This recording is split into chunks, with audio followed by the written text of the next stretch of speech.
already so full. I don't even know how I'm going to make it through it all. So bear with me and my tears. But I'm so very grateful to be here today.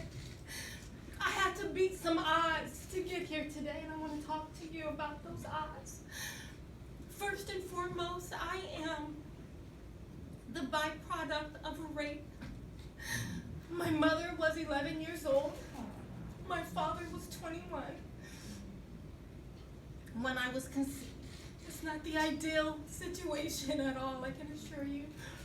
As a mother of a beautiful, charming, energetic, intelligent little girl myself, who is 10 years old, and she will be turning 11 in a couple of weeks. It pains me to think if such an evil would befall upon her. I cannot imagine such a wrong being inflicted upon her happy little life. And yet, there was I in my very young mother's womb. I had nothing to do with my genesis. I had nothing to do with the circumstances that were swirling all around me.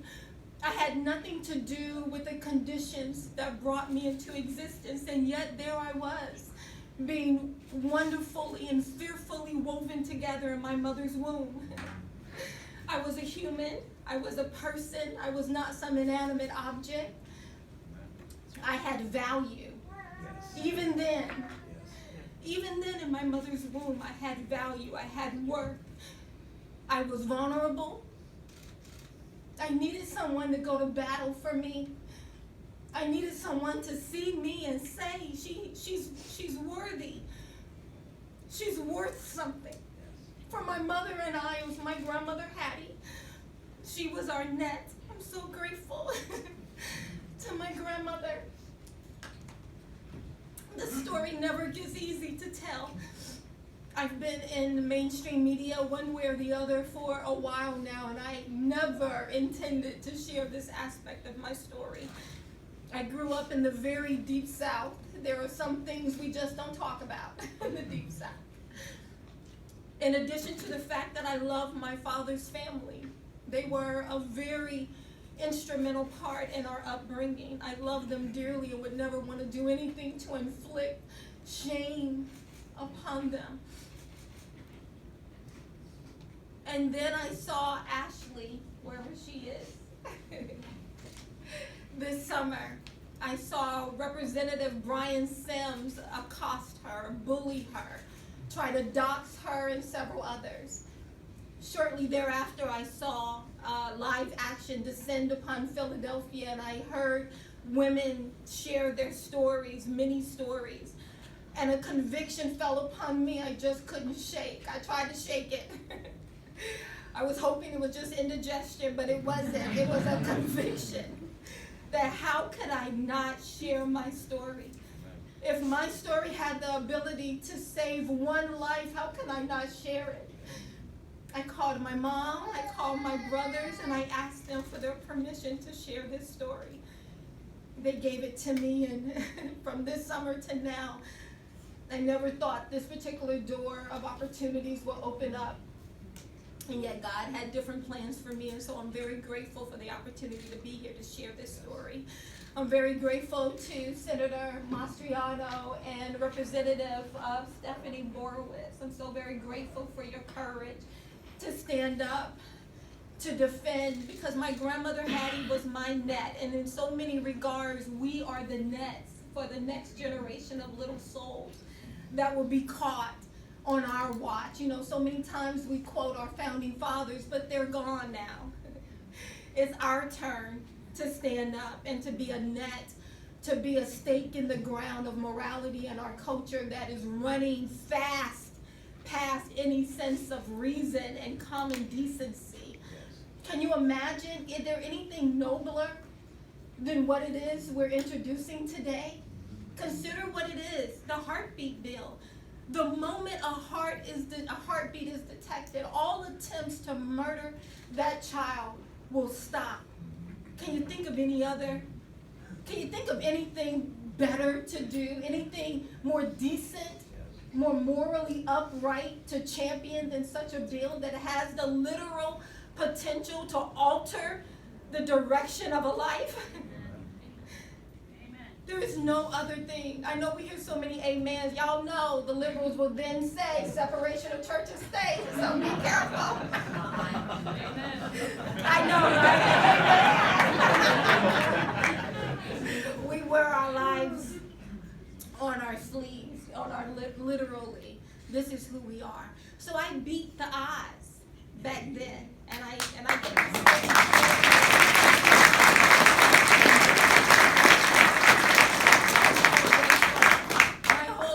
About being grateful and about living my life to the fullest, recognizing very well that I beat another odd as well. Senator Mastriano alluded to it a few moments ago.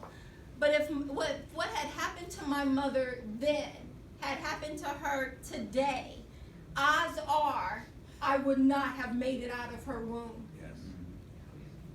For every 1,000 black babies that are born, 477 are murdered in their mother's womb. That's a 32% kill rate. Go to CDC and see it for yourself. I'm not making it up. Fact check me, please, and learn some things. It's an annihilation of a whole generation of people. The most unsafe place for a black baby to be is in their black mother's womb. Forget stranger danger. Your black baby has a better chance of being left on a bench in a park at midnight than to make it out of a black mother's womb. How did we get here? How did we get here? Under the guise of women's choice, right? A woman's body, let her choose, right? We're annihilating a whole generation of people. I refuse to march with Black Lives Matter until all lives begin to matter for them.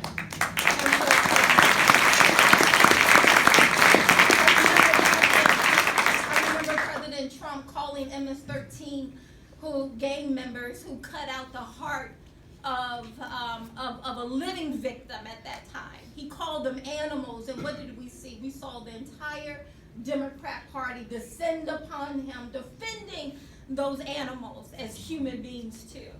Well, if those miscreants can be human beings, surely the most innocent among us should be considered a human being. Yes. And at the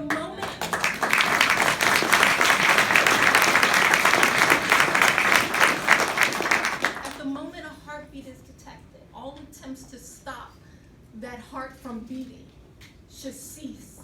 And so I'm so very grateful for the courage of our representatives to move such a bill forward. Abortion, especially in the black community, has nothing to do with a woman's choice. And that became very clear to me in 2009 when I read a New York Times Magazine interview of Supreme Court Justice Ruth Bader Ginsburg. She gave a 21st century voice to Margaret Sanger's racist comments of the undesirable population.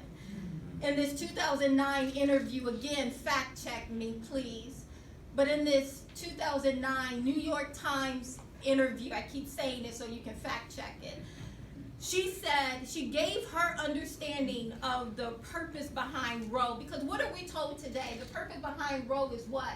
A woman's choice. Giving women the right to choose what's best for them, right? She said, and I quote, "Frankly, I had thought that at the time Roe was decided, there was concern about population growth, and particularly growth in populations that we don't want to have too many of."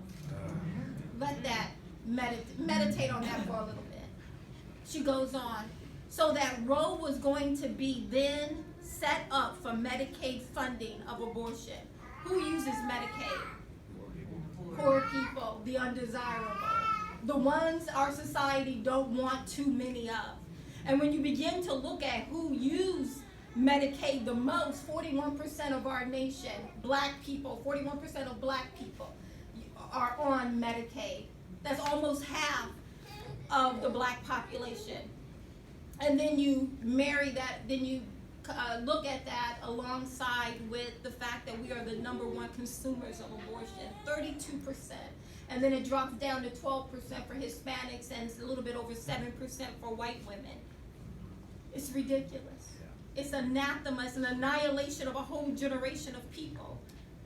How in the world, you know, I often say lynching got nothing on Planned Parenthood.